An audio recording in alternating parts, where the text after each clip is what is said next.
Hello everyone, Darko 2012 here with Global Government News, and I'm reading an article that was posted on the rawstory.com, and it's titled Pentagon Calls for Office of Strategic Deception.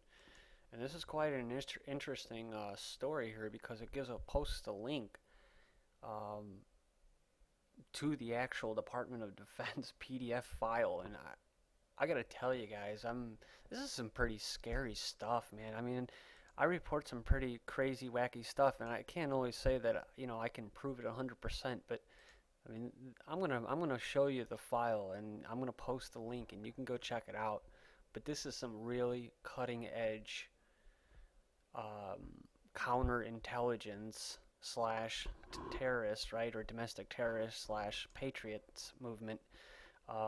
That they're basically they're kind of showing their cards in a way as far as how prepared they are to deal with an economic collapse in a bunch of um, Americans that um, want a better America, right? We're being put into receivership, IMF receivership, as we speak. Obama is uh, telling his fellow Americans how this new discretionary spending bill is going to help us. But to be honest with you, it's what I think is the second stage. We're moving through the stages of the IMF plan riot, the IMF riot. You can go online, type that in, and we're moving into receivership. It's what third world nations is what they do to nations that aren't necessarily third world nations, but are first or second, like such as Argentina and Iceland, to where they mess with their economy, and and they do it stage by stage, where they privatize things, where they gut social programs. And right now we're at that where they're going to start gutting social programs and uh, spend more on the Pentagon. And so here we go. So it kind of ties into this. This is the Pentagon, and this is what they're going to do. They're going to increase government size. Government's going to explode while the republic is, falling in ashes. And those who speak out and talk about the things that I talk about, like I said, will be considered eventually domestic terrorists. And when I say they're showing their cards in a way, they are, because they mentioned DARPA, and I'm getting to the article. I'm going to read this. Um, they mentioned DARPA inside the actual document, saying that DARPA's been very efficient as far as managing technological, quote, surprises.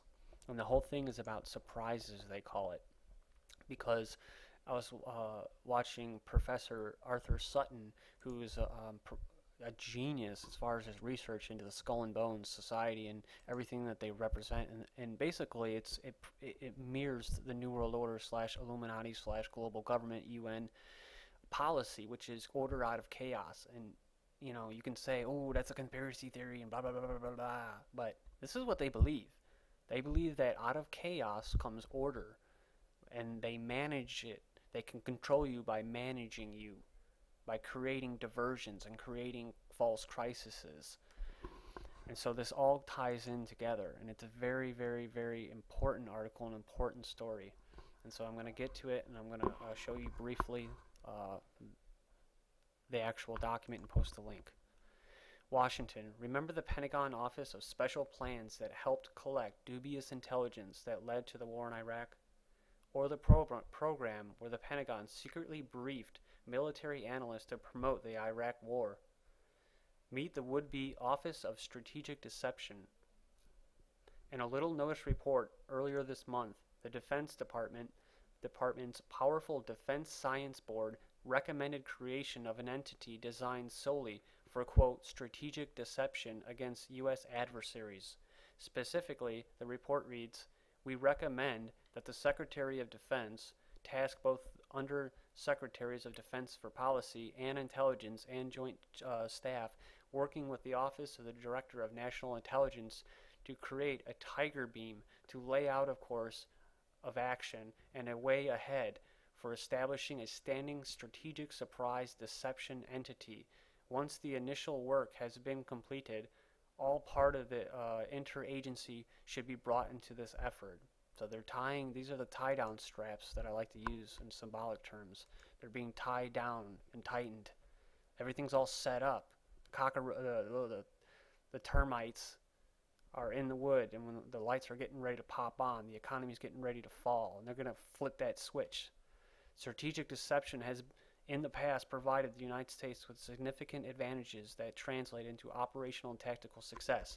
It continues, successful deception also minimizes U.S. vulnerabilities while simultaneously setting conditions to surprise adversaries. Deception is a common wartime tactic nations use to gain a leg up on their enemies, but as Wired notes, the Pentagon apparently believes the United States must begin engaging in strategic tricks even before it wages war against another country.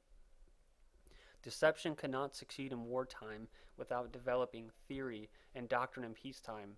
The DSB report reads, quote, in order to mitigate or impart surprise, the U.S. should initiate deception planning and action prior to the need for military operations, and such attempts at strategic trickery must occur at virtually every stage in the United States dealings with other nations, the Pentagon Science Board says.